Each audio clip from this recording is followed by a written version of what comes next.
Game day. I am currently here in Dubai, about to head to Qatar for the FIFA 2022 World Cup. Australia taking on the world champions France in their opening game. Anything can happen, it's football. I'm praying that we'll get that 90th minute 1-0 win penalty kick that's gonna get us a result here today. But you know, let's just say it's going to be a difficult task, to say the least, against a team like France, arguably the best on the planet in international football. They do have a few injuries though, so there is a glimmer of hope. And I will be hoping that come 12 hours time I'm heading back here after a 1-0 Australia win. So I've just cleared security at Al Maktoum Airport in Dubai. It's the smaller or older airport here. And not many people around, and just endless numbers of staff pointing you in the right direction, helping you to go through each bit, and surprisingly friendly for an airport. So pretty impressed so far. Well, it's my first French fan that I'm passing. And yeah, pretty impressed with the amount of effort, I guess, they're making sure everyone doesn't make any errors, helping you get the apps that you need for the Qatari entry permits open on your phone. Hey, how are you, mate? All great. How are you doing? Yeah, good. Is the Saudi still winning 2-1? 2-1, yeah. Still? Yeah. How long left? I don't know, actually. It's They just played the second half. they started the second half, right? Wow, 15 imagine minutes, being there for that. So, like, really, I didn't believe it.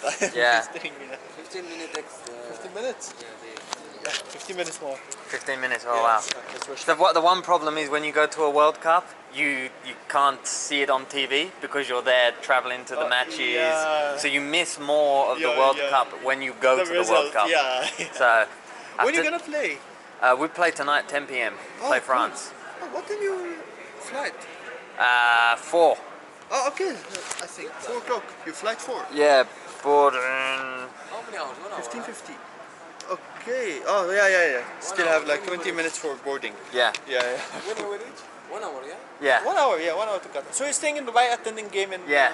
then you go and back Yeah, again. the accommodation in Qatar It's is so expensive, and now that you see what it is like, it doesn't look like the pictures. Yeah. So I made a really good decision to stay in UAE, like a lot of unbelievable decision. So this is the problem with watching football at a World Cup. When you actually go to the World Cups, it's impossible to actually watch the game on TV. Normally some company has exclusive rights to it. Here it's BN Sports, costs over $200 to watch the tournament. When you do find Wi-Fi, you can use a VPN and access it back home, but the quality is like that. You know, you can't see the ball, and then of course you're always traveling, so you miss most of the matches. This is the first one I've managed to watch live, and it's only a few minutes that I've managed to watch live. Currently Saudi Arabia beating Argentina 2-1, so that will be an amazing victory if they can carry on and get that.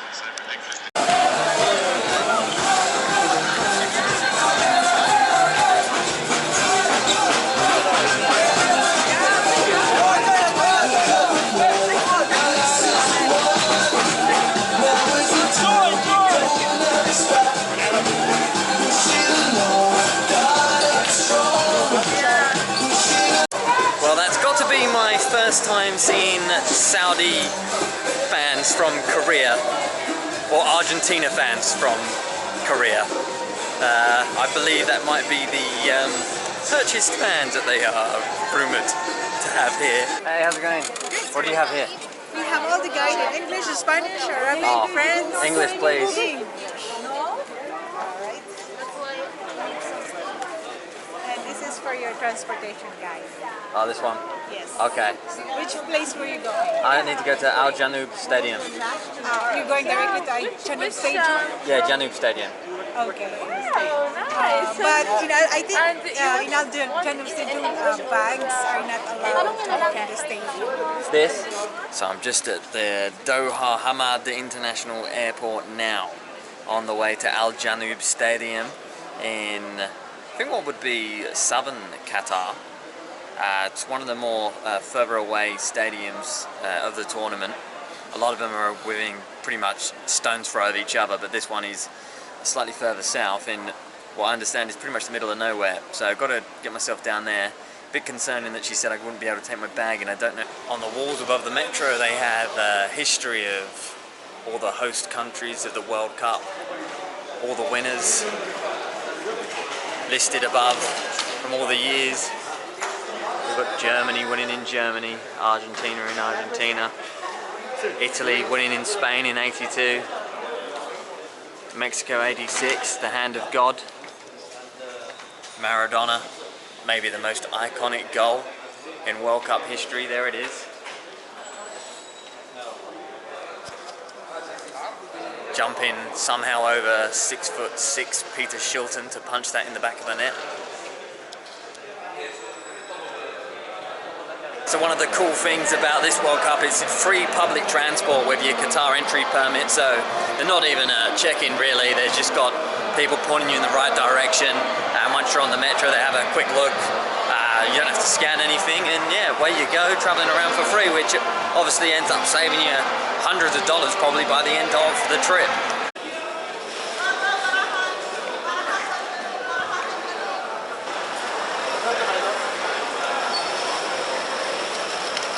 You guys, you went to the game? Yeah. Give me your opinion. Oh. You must have, you can't believe it when it's happening, no? 9 offsides. 9 offsides. Too many. 3 offsides. Was it 9? 3 2 goals disallowed, yeah, 2 disallowed. for the VAR. Igual. Fútbol. Well, yeah, what can you do? Today, ¿cómo se dice? Chat. Como What I'm worried about is they say Australia. lightning can't strike twice. Is the saying in English. It means, you know, like a crazy result, like Saudi beating Argentina, No, and to have this result, Australia to beat France is too many crazy results in one day. So, Today, like from. you cheer for us? Oh yeah. What's your name? Good. Vedant. Vedant? Yeah, nice Paul, to meet you. nice to meet you. Paul, yeah. Let's go Aussies. 18. Yeah, 18. Been saving up his money, working at McDonald's Since 15. since you're 15 years Yeah. old to come to this World Cup. Literally finished high school when? A few days ago, like last week. How does it feel to be here at your age? It feels incredible. It doesn't feel real. Yeah, It just doesn't feel real. it just came by yourself. Yeah. Give me a score prediction for today. Hopefully a 1-0 shithouse win by Australia. 1-0 shithouse win. I've been saying it, he's saying it, it's gonna happen. We are here. The Al Janoub Arena behind me. Architectural masterpiece. Feels very different to Brazil 2014. A lot more sort of structured and organised and put on in a way, but a good way. So hopefully that continues. I've still got 2 hours before kickoff, and yeah, hopefully find somewhere to eat, and yeah, if I can now after the rest of that charcoal chicken, which has disrupted most of my day.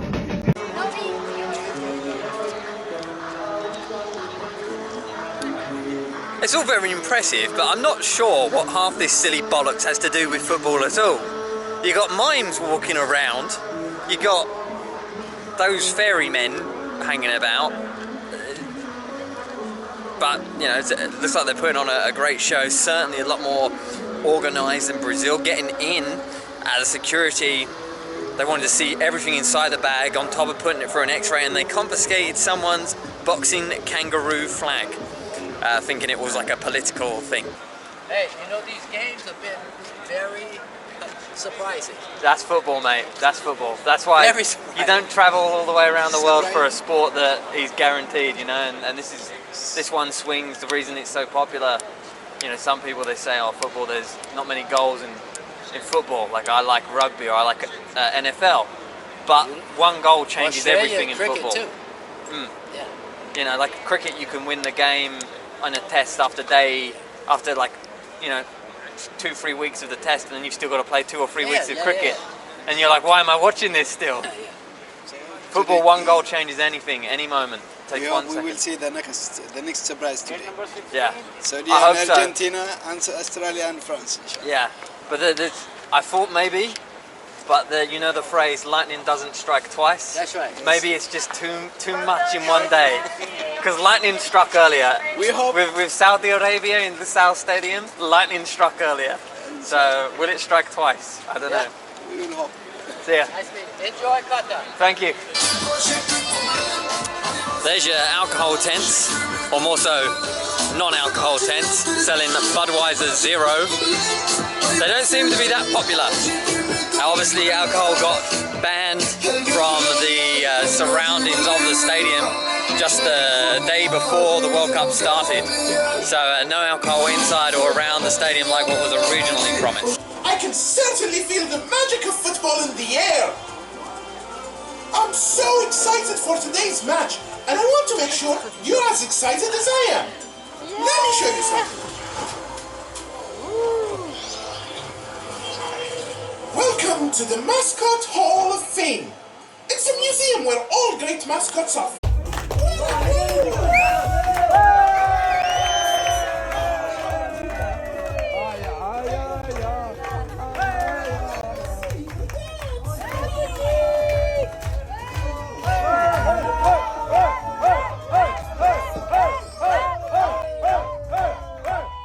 I'm here at the Stadium finally, just an hour till kick-off now. Unfortunately, I'm not sitting in these lovely leather double-sized seats. I'm up the back there, but still happy to be here. Can see the Australia bench down there, the France bench down there, and you'll see at the top there's a roof cover that can go over the stadium. All the stadiums here are air conditioned obviously, and can get pretty cold. Didn't realise they'll take my bottle caps away, because now I've got several drinks that I don't want to drink right now.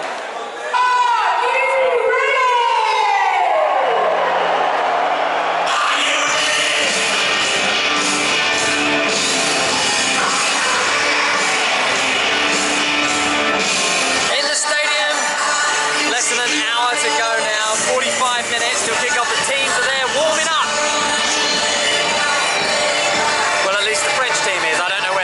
Socceroos are. Maybe they think they don't need to warm up for an opponent like France.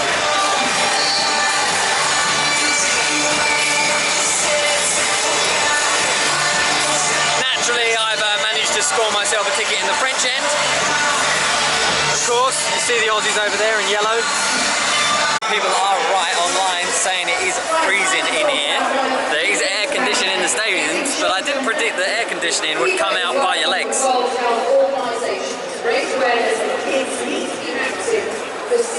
So, definitely gonna get cold.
1-0! 1-0 Australia! They want VAR, they're not going to get VAR. Great ball down the right hand side, low cross, completely dissected the French defence. Craig Goodwin at the far post.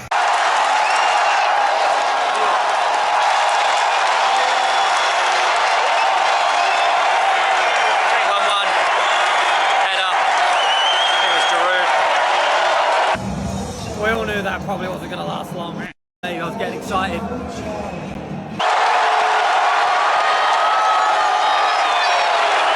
France, you knew that was a mistake as soon as they went to pass it out from back.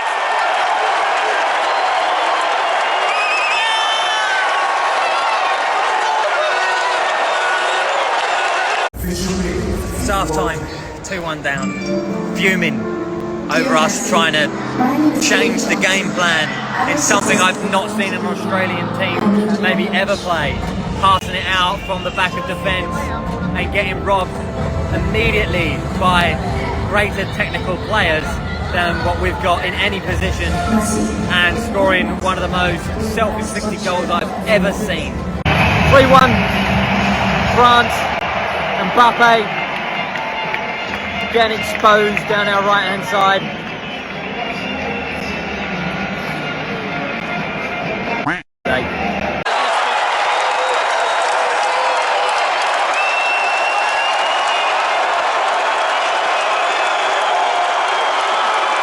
Go, in the gap, come on, quicker! That's it, all over here. France beat Australia 4-1 in the opening game of Australia's 2022 FIFA World Cup campaign. Not a good start, not good for goal difference either. Hopefully they can get that win against Tunisia because they really need to now. Well, it's all over, another defeat to add to Australia's growing list of defeats at FIFA World Cups. The lowest win percentage of any team that have qualified for the FIFA World Cup. I think joint with Bulgaria, Australia are now. So, you know, I think we're due a win. Hopefully Tunisia on Saturday will be that. We'll be able to get that win back here at the Al Janoub Stadium. So that could provide some home advantage. But in terms of the positive, the setup here was actually really impressive from the Qataris. Everything's pretty seamless, getting from both airports in Dubai and then also in Qatar to the stadium here, and then around the stadium itself. Very structured, safe, loads of things on, like a bit of a music festival in a way. Lots of little events, interactive things. Metro this way. Metro this way. Metro this way.